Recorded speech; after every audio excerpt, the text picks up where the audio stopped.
Dear students, मैं doctor Naresh Agarwal, associate professor, government girls college Chomu, आज आपको स्टैटिस्टिकल सीरीज सांख्यिकी श्रेणियों के बारे में बताऊंगा। हमने इससे पहले वाले वीडियो में समंकों के वर्गीकरण के बारे में आपको बताया था। अनुसंधानकर्ता अपने उद्देश्यों के अनुसार प्राथमिक या द्वितीय समंकों में से या मिश्रित रूप से समंकों का एकत्रीकरण करके अपने उद्देश्यों के अनुसार उनको विभिन्न वर्गों में वर्गीकृत करता है ताकि उनसे परिणाम प्राप्त कर सके। अनुसंधानकर्ता ने जो समंक एकत्रित किए हैं उनको संख्यात्मक आधार पर व्यवस्थित करने के लिए सांख्यिकी श्रेणियों का उपयोग होता है। जो समंक एकत्रित किए गए हैं हम 3 प्रकार की श्रेणियों में उनको व्यवस्थित कर सकते हैं। पहला व्यक्तिगत श्रेणी इंडिविजुअल सीरीज, दूसरा खंडित श्रेणी डिस्क्रीट सीरीज और तीसरा सतत या अखंडित श्रेणी कंटिन्यूअस सीरीज। इनको एक नाम से और पहचानते हैं, हम कहते हैं आवृत्ति वितरण। यानी जो समंक एकत्रित किए गए हैं उनको आवृत्ति वितरण के अनुसार व्यवस्थित करना। आवृत्ति वितरण में 2 प्रकार के समंक का वर्गीकरण होता है। एक बोलते हैं हम चर मूल्य, दूसरे बोलते हैं अचर मूल्य, वेरिएबल्स और एट्रीब्यूट्स। क्योंकि हम एट्रीब्यूट्स का अध्ययन, गुणों का अध्ययन सांख्यिकी में नहीं करते, हम केवल संख्यात्मक माप जिनका संभव है उन्हीं का अध्ययन करते हैं, यानी चर मूल्यों का अध्ययन करते हैं। चर मूल्य वे मूल्य हैं जो किसी विशेष गुण को परिलक्षित करते हैं। जैसे आपके अंक हो सकते हैं, आपकी उम्र हो सकती है, आपकी वेजेज हो सकती है, इनकम हो सकती है। इनके आधार पर यदि समंकों को वर्गीकृत करते हैं तो चर मूल्य यानी किसी एक विशेष गुण के आधार पर वो कितनी बार वो दोहराए गए हैं उनको ध्यान में रखना। यह चर मूल्य भी 2 प्रकार के हो सकते हैं, एक खंडित डिस्क्रीट वेरिएबल, दूसरा कंटिन्यूअस वेरिएबल। खंडित चर होता है जिनका माप निश्चित होता है। जैसे परिवार में बच्चों की संख्या, परिवार के सदस्यों की संख्या, एक के बाद में वो संख्या 2 ही हो सकती है।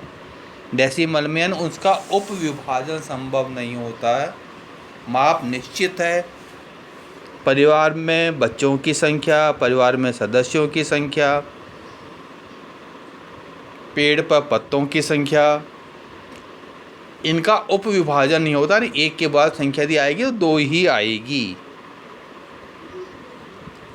और जो हमारा कंटिन्यूअस वेरिएबल होता है उनमें माप निश्चित नहीं होता है।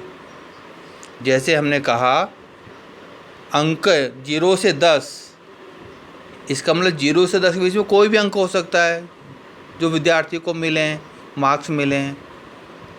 यदि खंडित वेरिएबल है, जब 5 नंबर है, 5 अंक हैं तो 5 अंक निश्चित है। 4 अंक है, 4 अंक निश्चित है। लेकिन जैसे हमने लिखा 0 से 10, तो वो संख्या 0 से 10 के बीच में होगी। कौन सी होगी? 0 भी हो सकती है, 10 भी हो सकती है, 1 भी हो सकती है, 2 भी हो सकती है। इन बिटवीन कोई भी 0 से 10 के बीच में कोई भी संख्या हो सकती है। इस कारण उसको हमने कहा कि यह अखंडित चरण है, लगातार चलता है, लेकिन इसका माप निश्चित नहीं होता।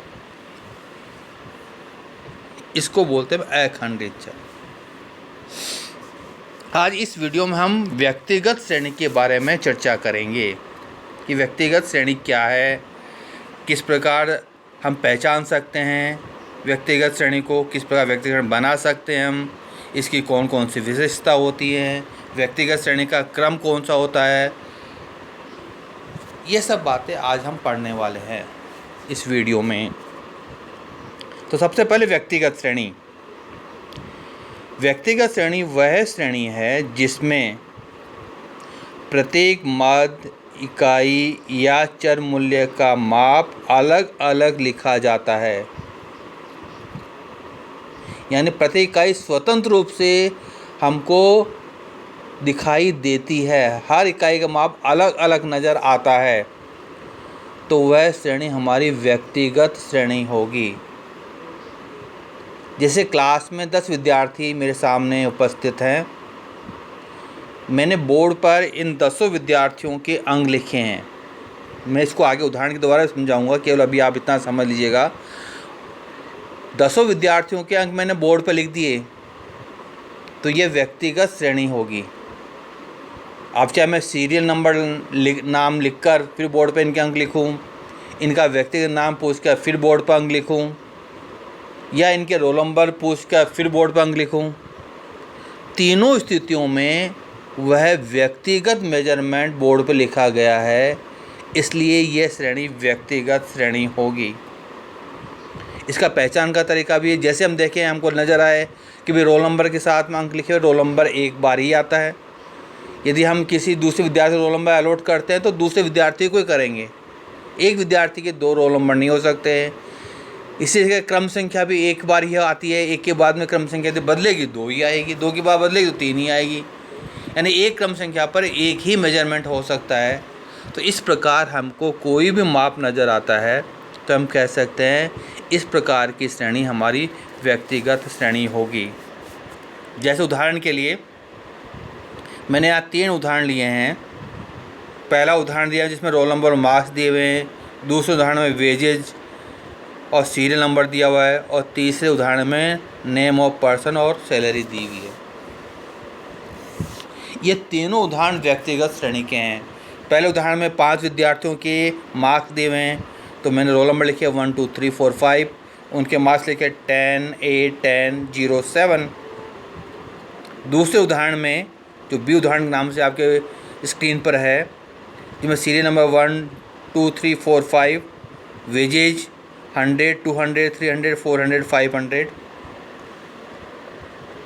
और जो तीसरा उदाहरण है name of person Ram Mohan Sohan Kalu बालू, इनकी सैलरी लिखी मैंने 1000 1000 1000 1000 1000। अब पहले उदाहरण में क्या, रोल नंबर और उसके साथ मार्क्स दिए हुए हैं। यहाँ पर देखिए 10 नंबर 2 बार दोहराए गए हैं, लेकिन हमने जो संख्या दोहराई भी गई है तो उसको अलग से लिखा है।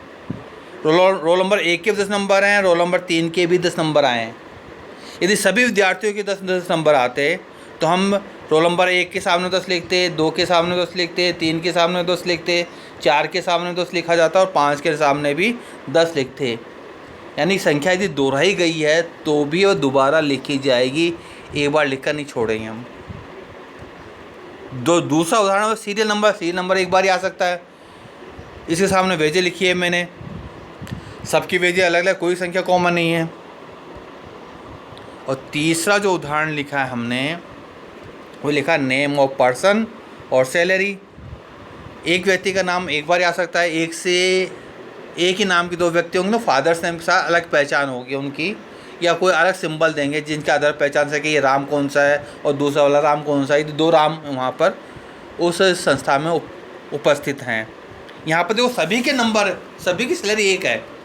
5 जो हमारे वर्कर्स हैं उन वर्कर की सैलरी एक है, लेकिन हमने 5 को अलग अलग बार लिखा है। यानी लिखा 1000 और संख्या 5।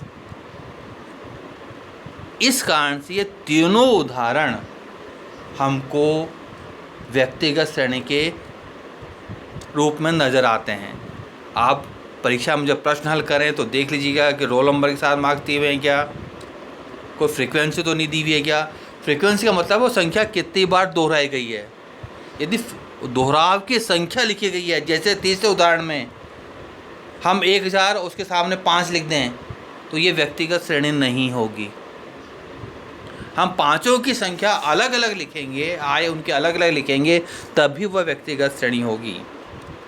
तो इस श्रेणी की एक बड़ी पहचान है, कोई भी संख्या दोहराई गई है तो भी वह अलग अलग बार बार लिखी जाएगी जब तक वो दोहराई गई है। यदि 5 बार दोहराई गई 5 बार लिखेंगे, 2 बार दोहराई गई है, जैसे पहले उदाहरण में 10 2 बार दोहराए गए हैं तो हमने 2 बार लिख दिए, और बी में 1 बार भी दोहराव नहीं है, और सी के अंदर अगर पाँचों संख्या समान है तो हमने पाँचों अलग अलग लिखी, यानी जब तक वो संख्या दोहराई गई है हम अलग अलग लिखते रहेंगे।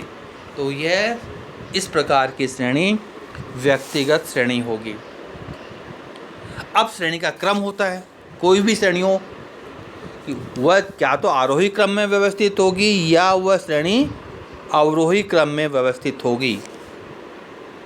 आरोही क्रम का मतलब है कि श्रेणी की जो चर मूल्य है वह छोटी संख्या से बड़ी संख्या की ओर अरेंज किए हुए हैं, तो वह आरोही क्रम कहलाएगा। इसके विपरीत यदि वह चर मूल्य बड़ी संख्या से छोटी संख्या की ओर व्यवस्थित है तो वह डिसेंडिंग ऑर्डर में सीरीज कहलाएगी। यहाँ पर यह महत्वपूर्ण नहीं है कि रोल नंबर का क्रम नहीं देखना है, रोल नंबर किसी भी क्रम में हो सकते हैं, बिना क्रम के भी हो सकते हैं, सीरियल नंबर किसी भी क्रम में हो सकते हैं, पहले लिख दें बाद में लिख दें, इससे कोई अंतर नहीं पड़ने वाला। नाम पहले लिखें बाद में लिखें, इससे अंतर पड़ने वाला नहीं है। जिस व्यक्ति का नाम है उसके आगे वो संख्या हमको लिखनी है। जैसे पहले उदाहरण में आप देखिएगा, मैंने यहाँ पर सब में कॉमन कर दिया है कि 1 2 3 4 5 की 5 संख्या लिखी हुई हैं। इसमें पहला जो उदाहरण है, इसमें जब श्रेणी का क्रम हम जमाएंगे तो हमको ध्यान रखना है चर मूल्य वह व्यवस्थित होने चाहिए, सीरियल नंबर नहीं। जैसे मार्क्स दिए 10 8 10 0 7, तो जब हम आरोही क्रम में व्यवस्थित करेंगे तो सबसे पहला जो अंक लिखा जाएगा मार्क्स का वो लिखा जाएगा 0। उसके बाद में अगला उससे बड़ी संख्या 7 है, उससे बड़ी संख्या 8 है, उससे बड़ी संख्या 10 है, 10 2 बार है तो 2 बार लिखेंगे। तो 0 7 8 10 और 10 यह क्रम कहलाएगा आरोही क्रम, बढ़ता हुआ क्रम।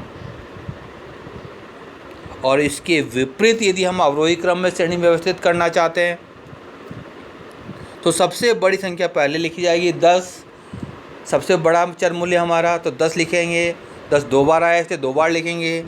उसके बाद में उससे छोटी संख्या 8 है, उससे छोटी संख्या 7 है, उससे छोटी संख्या 0 है। इस प्रकार ये हमारा अवरोही क्रम, डिसेंडिंग ऑर्डर।